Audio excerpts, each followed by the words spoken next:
Now that Bryan Kohberger has accepted the plea deal of guilty, the naysayers who were debating his innocence can finally accept the fact that he is responsible for the November 13th, 2022 stabbing deaths of University of Idaho students Kelly Gonsalves, Madison Morgan, Xana Kunadal, and Ethan Chapin at their off campus house in Moscow, Idaho.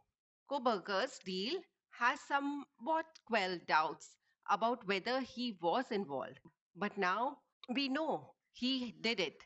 But why he did it is sadly not a requirement of his plea arrangement.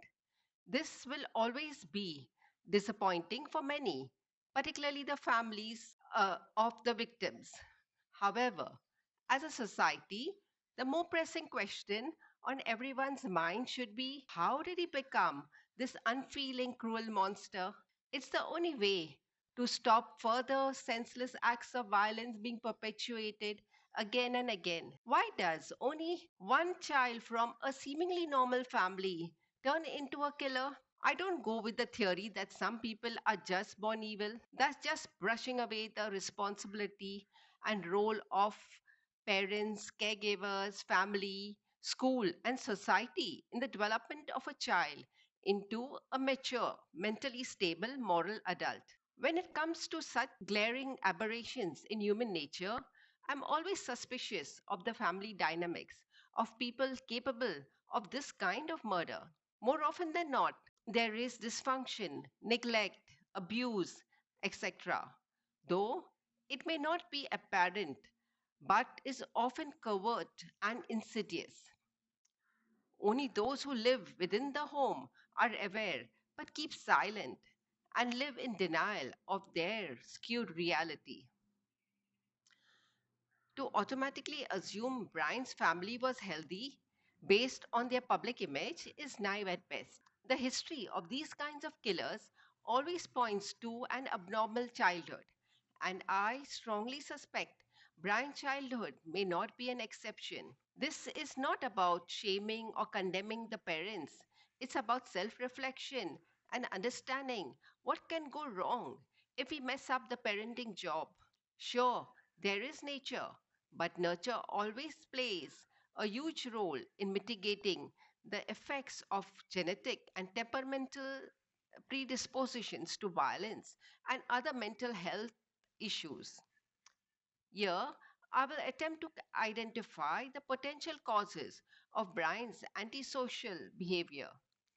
This is just my opinion and in no way intended to blame or diagnose anyone, as I'm not a qualified clinician or expert. Bryan Kohberger was born on November 21st, 1994.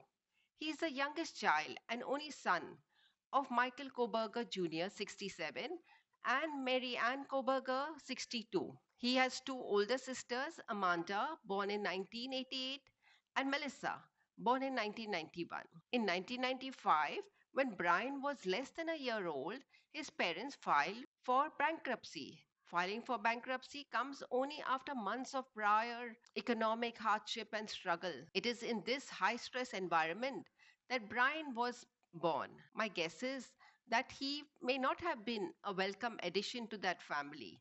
Who would want a child when one is financially struggling? However, his mother being a staunch Catholic and anti choice, abortion was never an option. Even though the parent may be good people, the stress of trying to keep afloat while caring for a newborn, along with two other children aged 6 and 3, must have been beyond their capabilities. What results is neglect, if not abuse. A parent may cater to a child's physical needs, but completely ignore a child's emotional landscape. They may resent the demands of a toddler who needs a parent's constant care and attention. Studies have shown that the first 3 years of a child's life are the most important in terms of emotional and mental health development. One can only imagine how difficult the home environment was for baby Brian. I suspect his childhood may have been somewhat similar to a child growing in an orphanage. fed and clothed, but with no attuned care and interaction. His parents were fighting and arguing due to their financial woes, while his sisters may have banded together, being girls, leaving Brian all alone. When you are left alone and not mirrored positively, how do you develop emotional intelligence, empathy, and positive feelings to ward off the overwhelming sense of rejection? The child withdraws and becomes cold and detached. This may have been the beginning of his so called autistic traits, odd behavior, and social awkwardness. Many parents brush aside or shame the child for being a social klutz. Parents think the cure for their child's lack of confidence and social anxiety is to go out and interact with others. But how does a child who has not been given the skill set in his developmental years develop positive relationships?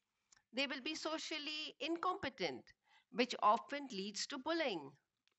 It didn't help that Brian became overweight as a teen.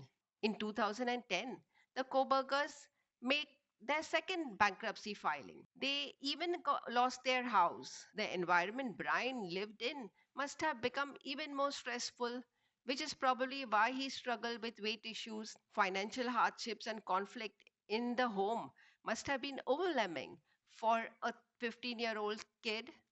From the bits and pieces I've gathered, it seems his mother was an intemperate spendthrift. Even after their first bankruptcy filing, there was no restraint on their spending habits. Brian's mother, in particular, had major credit card debts. It seems they were living well beyond their means. This is after their first bankruptcy filing. His father seems to be a weak man who was under his wife's thumb. Allegedly, she would denigrate him for not providing well enough for the family. Conflicted, Brian must have felt a deep resentment towards his mother's constant belittling of the father, while hating his father for failing to be more of a man.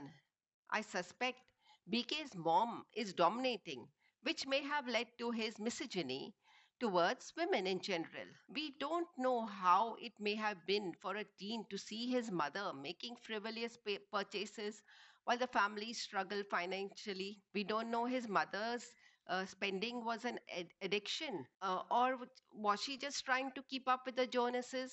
As someone who grew up in a Catholic family, putting up a show is all what matters. All this conveniently pushed under the rug. Almost all serial killers had a problematic relationships with their mothers that affected them deeply. Peeling back the layers, one discerns a complex relationship between Brian and his parents, particularly his mother, a special education teacher. A former classmate warmly remembers his mother, Marianne's nurturing nature, calling her the most warm hearted, loving individual. Yet it seems this warmth seemingly failed to envelop her own son, who was plagued with mental health issues since childhood. Somewhere he has shared that he was depressed from the age of 5. As someone who experienced a two faced caregiver, the public caring persona and the private cold, distant, rejecting crone. It is very, very distressing as a child to deal with. This kind of inconsistency is a mind. Sadly, the only place he could freely share his struggles was at Tapatalk, an online forum. On the forum, Brian shared having a host of mental health issues, including depression, depersonalization, visual snow syndrome, and obsessive compulsive disorder. Add to that obesity and bullying. His teenage years must have been hell. It's no wonder he spiraled into heroin addiction.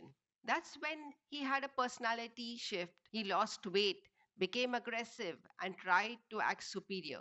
According to his childhood friend, Casey Amps, he had to show that he was smarter and bigger than you, and try to put him down and make him feel insecure. I guess the bullied became the bully. Brian's father, though more nurturing, couldn't manage his son's issues when Brian stole his sister's phone. Instead of dealing with it privately, he called the cops. I guess calling the cops on your child speaks of a lack of parental control over your child. It may have forever twisted Brian's view of his father as a weak man whom he couldn't respect. Despite all their struggles, his parents tried to help him, got him into rehab, and helped pay for his university. His father even flew to Washington state to make a road trip back home to Pennsylvania with his son weeks after the violent murders. This one act seems quite telling. Why would a father fly to his son's residence only to travel back home with his son? Did he sense something awful had happened? They may have guessed something was off when Brian called them on the morning of the murders, but by now his parents may have developed a radar about their son's mental state just from the tone of his voice. It's like a sixth sense most parents develop over the years. We will never know the whole truth in the Idaho murders. All the key players will keep silent out of fear of incriminating themselves. As for Brian, we can only speculate what probably tripped him over the edge. It could have been the disciplinary action for misconduct with female students in the teaching assistant job at Washington State University that could have sparked off unbridled rage to boil over, so much that he selected these seemingly random girls to unleash his pent up fury. Kohberger was ultimately fired from the position on December 19, 2022. His family seems nice, and most of the people who know them have said that they are good people, whatever that means. Those of us who have grown up in a good Catholic family know exactly what that means: denial, gaslighting, deceit, passive aggressiveness, and sweeping everything under the rug until something like this blows up. As Leo Tolstoy said, happy families are all alike.